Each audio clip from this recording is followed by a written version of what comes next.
Guys very good morning and happy Vishu. അങ്ങനത്തെ പുതുവർഷം ആരംഭിക്കാൻ പോവുകയാണ്. അപ്പോൾ 4:30 കണി അമ്മ റെഡി ആക്കിയിട്ട്, അമ്മ ഉറങ്ങിയിട്ടുണ്ടായിരുന്നില്ല, ഉറങ്ങാതെയാണ് കണി വെച്ചിരിക്കുന്നത്. അപ്പോൾ രാവിലെ ഞാൻ കണി കണ്ട് അച്ഛൻ ഓൾറെഡി അമ്മ വിളിച്ച് കണി കാണിച്ചു. അപ്പോൾ ഞാനും കൂടെ എന്നെ കാണുന്ന അച്ഛനും കൂടെ വിളിച്ച് കോൾ ചെയ്ത് അച്ഛനും കണിയൊക്കെ കാണിച്ചു. പിന്നെ ജസ്റ്റ് അങ്ങോട്ടും ഇങ്ങോട്ടും സംസാരിച്ചു. അച്ഛൻ ഇല്ലാത്ത 2ാമത്തെ വർഷമാണ് കേട്ടോ വിഷുവിനില്ലാത്ത. അപ്പോൾ അത് പറഞ്ഞാൽ മിസ്സിങ് ഉണ്ടായിരുന്നു, പക്ഷേ ഹാപ്പി ആയിരിക്കുന്നു. അപ്പോൾ ഞങ്ങളുടെ കുറച്ച് ഉമ്മയൊക്കെ കൊടുത്ത് കൈനീട്ടം കൊടുക്കണേ എന്ന് പറഞ്ഞിട്ടാണ് അച്ഛൻ കോള് കട്ട് ചെയ്യുന്നുണ്ട്. അപ്പോൾ നമുക്ക് സെക്കൻഡ് ചേച്ചിനെ കോൾ ചെയ്ത്, ചേച്ചി നമ്മുടെ ഉറക്കിലാണ്. പിന്നെ ചേച്ചി ഇപ്പോൾ ലൈറ്റൊക്കെ ഓഫിൽ കാണാൻ പറ്റുന്നുണ്ടായിരുന്നു. അപ്പോൾ ചേച്ചിനൊക്കെ കണ്ട് നമുക്ക് വിഷസൊക്കെ പറഞ്ഞ് രാവിലെ ആയിരുന്നു കുളിയൊക്കെ കഴിഞ്ഞ് കൈനീട്ടം മേടിക്കുകയാണ് കേട്ടോ. കൈനീട്ടം മേടിച്ചിട്ട് ഫുഡ് ടൈം ആകുമ്പോൾ ഞാൻ അങ്ങോട്ടും ഇങ്ങോട്ടും ഞങ്ങളെന്ന് മാത്രമായതുകൊണ്ട് തന്നെ ഞങ്ങൾ തന്നെ ഒരു കാട്ടിക്കൂട്ടൊരു സദ്യ അങ്ങ് റെഡിയാക്കി. പിന്നെ അത്യാവശ്യം വിഭവങ്ങളുണ്ടായിരുന്നു, ഞങ്ങൾ കഴിക്കേണ്ട വിഭവങ്ങളുണ്ടായിരുന്നു.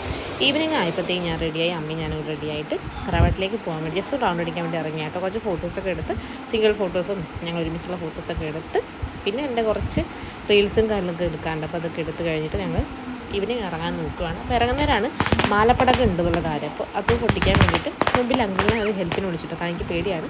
അപ്പോൾ ഈവനിങ് ഒരു 10 മണിയായപ്പോഴത്തേക്കും കുട്ടിപ്പട്ടാളങ്ങനെ കൂട്ടിയിട്ട് ഞാൻ വിഷു അങ്ങ് കലാശക്കൊട്ടങ്ങാക്കാൻ നോക്കി.